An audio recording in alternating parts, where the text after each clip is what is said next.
किती दिवस झाले? प्रशासन मला रोज विचारतंय मधुकर, वडिलांना सांगता येत नाही का आधी माझं शिक्षण मग बाकी सगळं ते? काय सांगू सर, आणि कसं सांगू? गेल्या वर्षी बहिणीचं लगीन झालं, 2 लाख रुपये हुंडा घेतला आणि 1.5 तोळ सोनं. तवा काढलेलं कर्ज भेटलं नाही तर वर चुलत्यानं केस टाकली वावराच्या वाटण्याची. तिथं पैसा गेला, केस हरलो, घराच्या वाटण्या झाल्या. आता तर कुणाच्या घरात राहतोय सर. इकडून उंदीर येतोय तर तिकडून घुस येत्या. पावसाळ्यात अख्खं घर गळतंय. घरातली भांडी कमी पडते पण पत्राची पानं काय गळायची थांबत नाही. बाप गावलती काम करतो, उचलापासून गुरं राखतो. तरी बी आज भाकरी खाल्ल्या तर उद्याची काळजी वाटते. आई रोज वाटी घेऊन येतं त्याचं घर टिपती. कुठनं आणू पिलं पैसे? आणि कसं म्हणू बापाला? या सगळ्यापेक्षा माझं शिक्षण महत्वाचं आहे.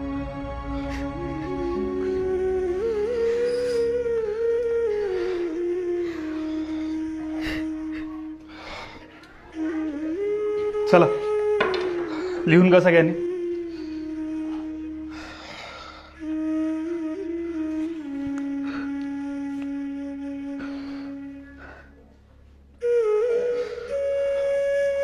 मधुकर, याच्या पुढे असलं वर्गात काहीही सांगायचं नाही. याचा कुणावर काही फरक पडत नाही, कळलं का? प्रशासनाने नेमून दिलेली फी तुला द्यावीच लागेल.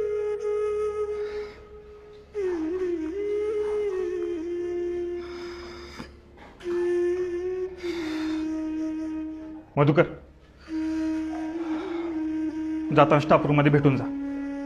तुझ्या वडिलांसाठी एक निरोप आहे. बस खाली.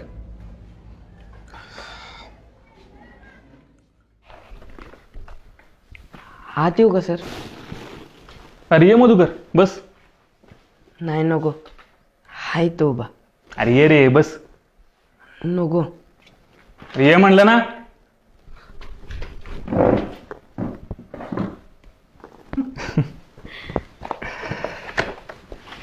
मला सांग, कोण कोण असतं घरी?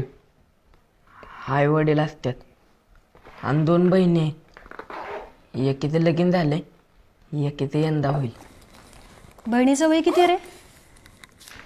माझ्यापेक्षा 3 वर्षानं मोठी आहे. तुझं 14 म्हणजे तिचं 17 असेल.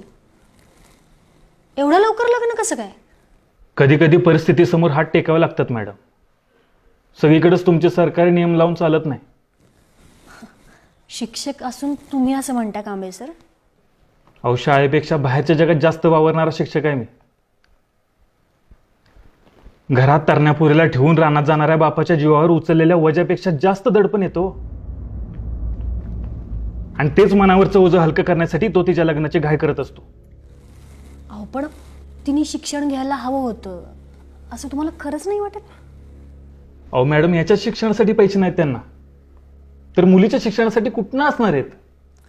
अहो, पण सगळं फुकटच आहे ना. जेवण, पुस्तकं, कपडे सुद्धा. तेवढंच फुकट आहे मॅडम. शाळा दुपारचं जेवण देते आणि त्याच जेवणाचा डबा आणल म्हणून पोरांना शाळेत पाठवणारा आईबाप बघतो ना, तेव्हा त्याच व्यवस्थेचा भाग असल्याची चीड येते. घरी भाकरीची तरा असल्यावर काय वाटतं याची झळ तुमच्यापर्यंत पोचली नसेल म्हणून तुम्ही असं बोलताय मॅडम. अहो, ज्या घरी भाकरीसाठी आईबाप रानोमाळ फिरतात त्या घरचं सगळं त्या मुलीलाच बघावं लागतं की. आणि कसं आहे मॅडम, तुमच्या भूमितीतल्या गोलापेक्षा भाकरीचा गोल जास्त मोठा असतो तिच्यासाठी.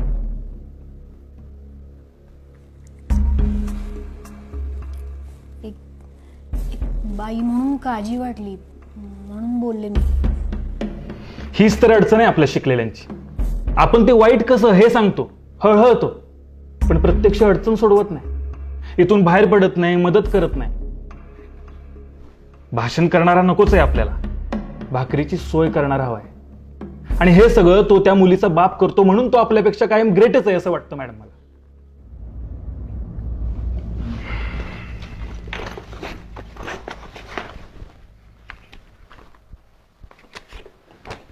घे. अहो नाही नको, बापाला सांगितलं करतील ते.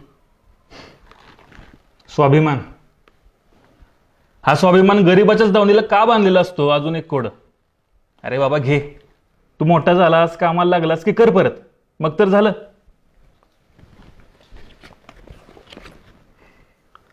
अहो फी फक्त 750 आहे, हे जास्त आहेत. अजून एक वाईट गुण, इमानदारी. अरे बाबा ठेव, लागतील तुला. आणि अजून काय लागलं तर मला मागायचं, कुणासमोर हात पसरायचे नाहीत काय. आणि तू काय काळजी करू नकोस, मी नीट लिहून ठेवेन. तू मोठा झालास, कामाला लागलास की कर मला परत.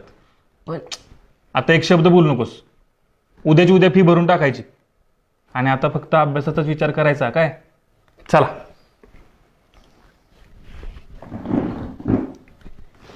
अरे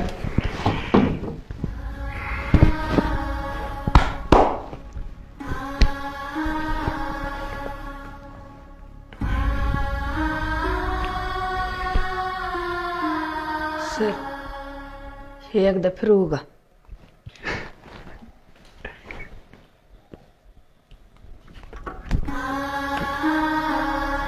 येतो.